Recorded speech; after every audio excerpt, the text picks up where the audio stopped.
5 राज्यों के चुनाव नतीजों के बाद कांग्रेस ने 2023 के लिए तैयारियां शुरू कर दी हैं। ग्वालियर चंबल अंचल के कांग्रेस प्रभारी अवनीश भार्गव ने कार्यकर्ताओं के साथ बैठक की और बैठक में 2023 की रणनीति बनाई।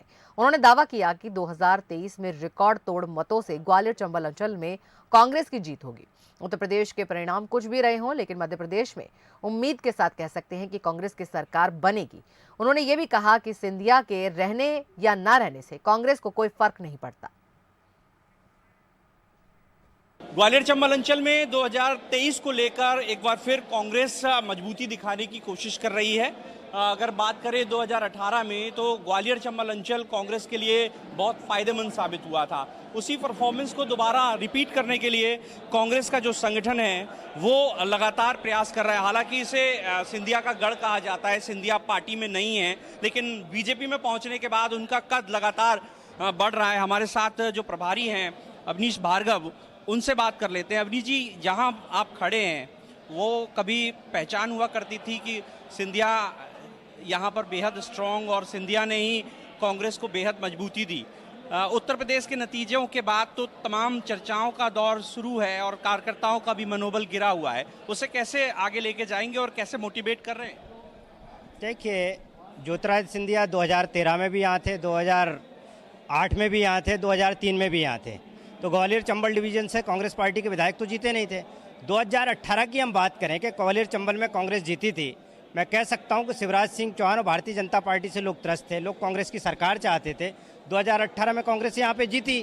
व्यक्ति को श्रेय देना ठीक नहीं है। जब उपचुनाव हुए, जिन विधायकों ने इस्तीफे दिए उनकी जगह चुनाव हुआ था, क्या हाल हुआ? क्या इमरती देवी का हाल हुआ? क्या मुन्ना लाल गोयल का हाल हुआ? क्या रघुराज कंसाना का हाल हुआ? क्या गिरिराज दंडोतिया का हाल हुआ?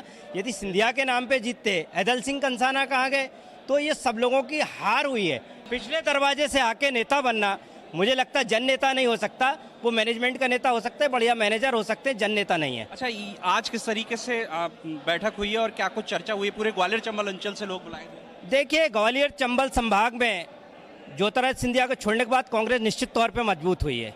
कांग्रेस में और चाहे भारतीय जनता पार्टी, जो लोग स्वाभिमान से राजनीति करना चाहते हैं, बहुत तादाद में यहाँ जुड़ रहे हैं।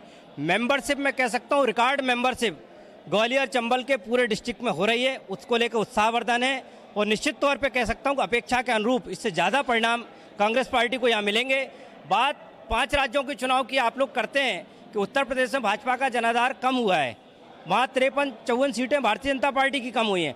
यहाँ कमलनाथ जी का ऐसा चेहरा है, लोगों के दिल में एक बात है, कमलनाथ जी यदि 1.5 साल काम किए, 5 साल काम करते तो मध्य प्रदेश की तस्वीर बदल जाती। आम जनता अपने आप को गौरवान्वित महसूस करती। जो प्रजातंत्र के साथ कुठाराघात ज्योतिरादित्य सिंधिया ने भारतीय जनता पार्टी के लोगों ने मिलकर किया है, सत्ता को संपत्ति से हासिल किया है, जनादेश की लूट की है, उसका बदला लेने के लिए मध्य प्रदेश की जनता तत्पर है और ग्वालियर चंबल संभाग का इसमें सबसे आगे पताका लहराने वाला है। कैमरामैन कनवासी के साथ प्रहलाद सेन, बंसल न्यूज़ ग्वालियर।